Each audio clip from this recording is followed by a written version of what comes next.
Enne töö alustamist peseme käed hoolikalt seebiga, desinfitseerime käed alkoholipõhise antiseptikumiga, paneme selga laborikitli ja ühekordsed kindad. See kaitseb nii meid kui ka proovi kontaminatsiooni eest. Puhastame tööpinna 70% etüül-alkoholiga.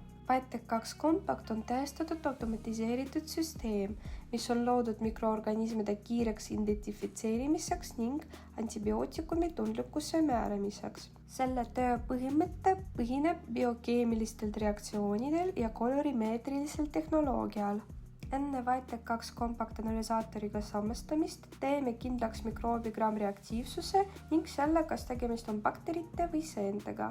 Selleks kasutasime selle värvismeetodit.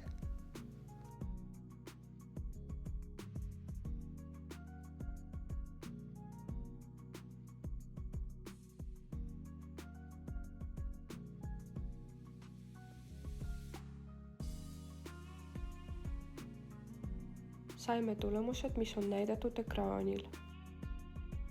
Valmistame ette vajalikud töövahendid. 45% naatriumkloriid, katsutid, petritassi tuuritavate bakterite ja seente kultuuridega, külviaasad, densitomeeter suspensiooni optilise tiheduse määramiseks, Vortex suspensiooni segamiseks, Vitek 2 Compact kaardid gram-negatiivsetele, gram-positiivsetele bakteritele ja seentele ning kassetid kaartidele. Töö alustamiseks tuleb sisse lülitada analüsaator ja arvuti ning logida arvuti sisse. Seejärel tuleb avada programmi FlexPrep. Siseneme programmi FlexPrep. Skannime kasseti triipkoodi. Pärast skannimist tuvastab süsteem kasseti automaatselt ja suunab meid kaartidele registreerimise lehele. Enne söötme tegemist markeerime peetritassi tagal bakterid, mis soovitakse samastada. Gram-positiivse kultuuri ettevalmistamine. Väljale lab ID sisestame uuringu numbri 3. Väljale isolate märgime isolaadi, antud juhul 1. Väljale card type skannitakse gram-positiivse kaardi number, mis teisendatakse automaatselt selle nimeks gram-positiivne. Need andmed võimaldavad süsteemil kaardi õigesti konkreetse prooviga siduda. Valmistame proovid ette analüsaatorisse sisestamiseks. Katsutisse lisame 3 ml 0,45% naatriumkloriidi lahust. See maht on Vitek 2 Compact süsteemi tootja poolt standardiseeritud. See on optimaalne tiheduse täpseks mõõtmiseks DensiCheck Plus densitomeetris ja tagab kaartide õige täitmise. Väiksema mahu korral suureneb eksliku tulemuse risk. Suurema mahu korral võib mõõtmine olla ebatäpne. Kanname ühe värske isoleeritud gram-positiivse koloonia üle 0,45% naatriumkloriidi lahusega katsutisse. Segame suspensiooni Vortexil homogeensuseni. Mõõdame lahuse optilise tiheduse DensiCheck Plus meeter Võitmise ajal keerame katsutit. Gram-positiivsete bakterite puhul peab tihedus olema vahemikus 0,5 kuni 0,63 McFarlandit. Saadud väärtuse ülekandmiseks arvutisse vajutame seadmetega küljel asuvat nuppu. Tulemus salvestatakse ja edastatakse arvutisse automaatselt. Kui suspensiooni kontsentratsioon on liiga kõrge, tuleb suspensioon kõrvaldada ja valmistada uus. See on vajalik, et mitte rikkuda tootja poolt kehtestatud protokolli. Kui kontsentratsioon on liiga madal, lisatakse suspensiooni täiendav koloonia. Prooviga katsuti paigaldame kasseti vastavasse pesa. Kaart pööratakse ülekandetoruga allapoole nii, et ülekandetoru oleks suspensiooni sees. Enne kui alustame uue uuringu registreerimist, tuleb eelmine uuring kinnitada, vajutades nupule Validate. Alles siis salvestatakse andmed ning süsteem on valmis järgmise kaardi sisestamiseks. Gram-negatiivse kultuuri ettevalmistamine. Väljale lab ID sisestame uuringu numbri 2. Väljale isolate märgime 1. Väljale card type skannitakse gram-negatiivse kaardi number, mis teisendatakse automaatselt selle nimeks gram-negatiivne. Töö põhimõte on sama, mis gram-positiivsete bakterite suspensiooni ettevalmistamisel.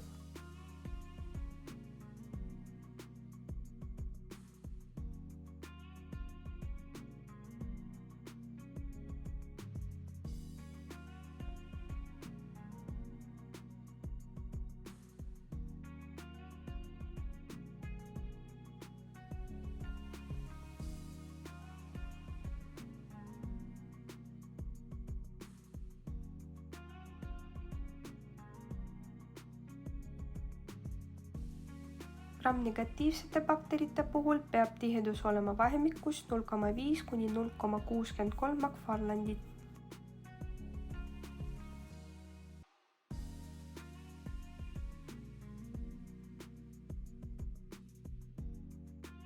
Pärast suspensiooni valmistamist asetame selle kassetti. Parmseente kultuuri ettevalmistamine. Väljale LabID sisestame uuringu numbri 1. Sisestame isolaadi number 1. Väljale Card Type skannitakse Parmseente kaardi number, mis teisendatakse automaatselt selle nimeks pärmid. Töö põhimõte on sama, mis gram-positiivsete bakterite suspensiooni ettevalmistamisel. Enne mõõtmis valime densitomeetril õige mõõtmise vahemiku vastavalt uuritavatele mikroorganismile.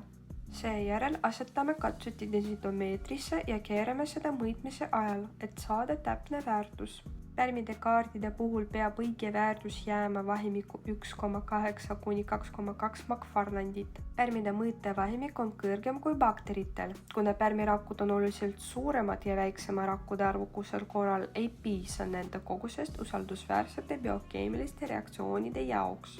Seetõttu vajab süsteem korrektseks tuvastamiseks suurema optilise tihedusega suspensiooni.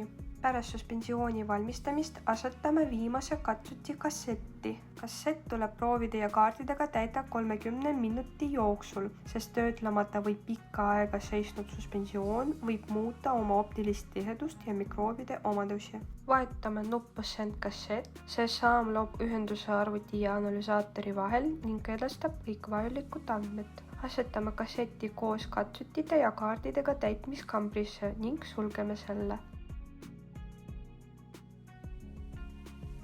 Kaardide täitmise protsessi alustamiseks vajutame nuppu Start. Nüüd hakkab kaardide täitmine analüsaatoris. Täitmise alas suunatakse suspensioon automaatselt kaardide 64 süvendisse vaakumi abil. Algatakse filling tsükkel, mis kestab umbes 70 sekundit. Kui täitmise protsess on lõppenud, annab analüsaator märku helisignaaliga või ekraanile ilmub vilkuv sinine nool. Alles seejärel avame täitmise ala ja võtame kasseti välja. Kasseti üle kanda tuleb 10 minuti jooksul. Kui me ületame seda aega, siis inkubeerimise ala sulgub automaatselt ja kõik katsutid ning kassetid tuleb hävitada.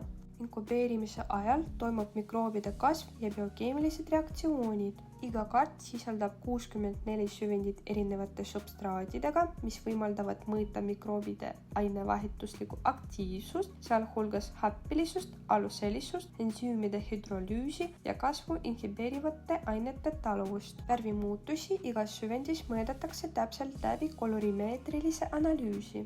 Seejärel võrreldakse tulemusi andmebaasis olevate profiilidega, et tuvastada mikroobi liik ja määrata antibiootikumi tundlikkus. Vaetek 2 kompaktsüsteem alustab inkubeerimist. Programm inkubeerib automaatselt 5 kuni 24 tunni jooksul sõltuvalt mikroorganismist. Esimesed vahepealsed tulemused on võimalik kontrollida arvutis umbes 6 kuni 8 tunni pärast. Kui inkubatsioon on alanud, eemaldame kasutatud katsutid ära lõigatud torukestega kassetist. Enne kõrvaldamist teeme puhaste proovi veri agarile. Külvamine tehakse poolkvantitatiivse meetodiga. Kõrvaldame need vastavalt bioohtlike jäätmete käitlemise nõutele. Koristame töökoha. Kasutatud kindad visatakse bioloogiliste jäätmete konteinerisse. Seejärel pestakse ja desinfitseeritakse käed, et tagada ohutus ja vältida kontaminatsiooni. Kui analüüs on lõpetatud, kuvatakse tulemused arvutiprogrammis. Vaetek 2 Systems Isolate View jaotises. Roheline või must tekst, kõrge usaldusväärsus. Kollane või oranž, madal usaldusväärsus või segafloora. Punane tekst või märge No ID, viga või tuvastamata proov. Ekraanil näeme proovi identifitseerimise tulemust. Esimene gram-positiivne Staphylococcus aureus, teine gram-negatiivne Escherichia coli, kolmas Parmseene Candida albicans. Jäätmekäitlus. Järgmisel päeval eemaldame kasutatud kaardid. Kõrvaldame need vastavalt bioohtlike jäätmete käitlemise nõutele.